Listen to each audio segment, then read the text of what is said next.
देखिए आज constitution petition हमने लगाई है 7 अक्टूबर को। सबसे पहले जब मैं न्यूयॉर्क जा रही थी मुझे रोका गया इलीगली और अभी तक मुझे रीज़न नहीं बताया गया है, और उसके बाद हमला किया गया हम पर, और पुलिस ने जो है ना इंतहाई गैर इंसानी रवैया इख्तियार किया। इसके साथ एजेंसी के अफराद भी शामिल थे। मेरा पासपोर्ट छीना गया मुझसे, मेरा फ़ोन मुझसे छीना गया, और उसके बाद जब मैं FIR दर्ज करने पुलिस स्टेशन गई तो उन्होंने FIR दर्ज करने से मुकम्मल तौर पर इनकार किया, जो मेरे ख्याल से हर शहरी का बुनियादी हक है कि अगर उस पर कोई असॉल्ट होता है तो पुलिस उसकी FIR इब्तिदाई रिपोर्ट जो है ना वो ज़रूर दर्ज करे। उसके बाद केस कोर्ट में जाता है और कोर्ट ही साबित करती है कि कौन कसूरवार था या नहीं था।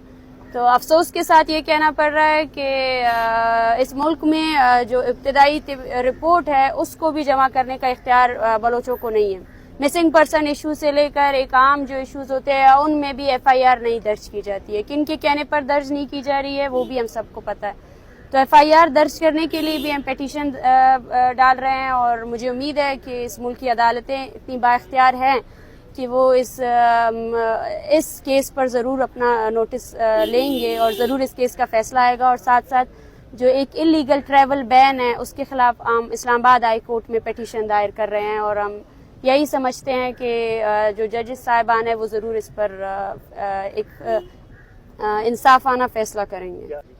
इस्लामाबाद में जो इलीगल ट्रैवल बैन लगाया गया था मुझ पर 7 अक्टूबर को, उसके खिलाफ हम पेटिशन दायर कर रहे हैं। जो है वो क्या वो एक देखिए उनका रिएक्शन तो आप उनके आर्टिकल में देख सकते हैं कि एक इंतहाई उन्होंने रिएक्शन भी दिया है कि, और उन्होंने अफसोस की बात यह है कि उन्होंने सिंध हुकूमत और से रब्ता भी किया है, और उन्होंने सिंध हुकूमत ने बाकायदा तौर पर यह कहा है कि हमें हिलम ही नहीं है कि डॉक्टर मारंग को रोका गया है।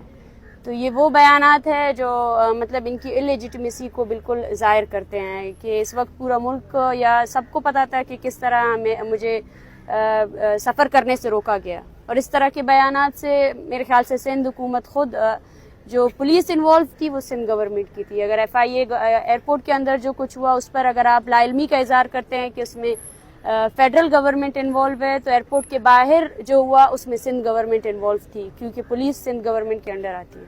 अभी आपका मोबाइल और पासपोर्ट पुलिस की कस्टडी में? जी हाँ बिल्कुल, और उसके खिलाफ जो मैं FIR दर्ज करने गई थी वो FIR भी दर्ज नहीं की गई, और मुझे अफसोस इस बात का है कि वो असॉल्ट जो मुझ पर किया वो पुलिस की जानिब से था। मेरा पासपोर्ट छीना गया, और साथ साथ मैन हैंडलिंग की गई विदाउट एनी फीमेल कांस्टेबल, तलाशियाँ ली गई, तो उसके खिलाफ भी अभी तक हम जब FIR दर्ज करने गए तो FIR भी एक्सेप्ट नहीं किया गया। और उस एक्ट से ये अपने आप को एक्सपोज कर रहे हैं, जितना भी हर चीज़ से ये अपने आप को एक्सपोज कर रहे हैं, और मैं समझती हूँ कि इस तरह की चीज़ों से हम रुकने वाले नहीं हैं। और इसके साथ साथ पाकिस्तान की अदलिया से भी हम यही रिक्वेस्ट करते हैं कि इस गैर आइनी और जो गैर इंसानी हकूक़ के इसके खिलाफ ज़रूर वो फैसला लें। Thank you very much.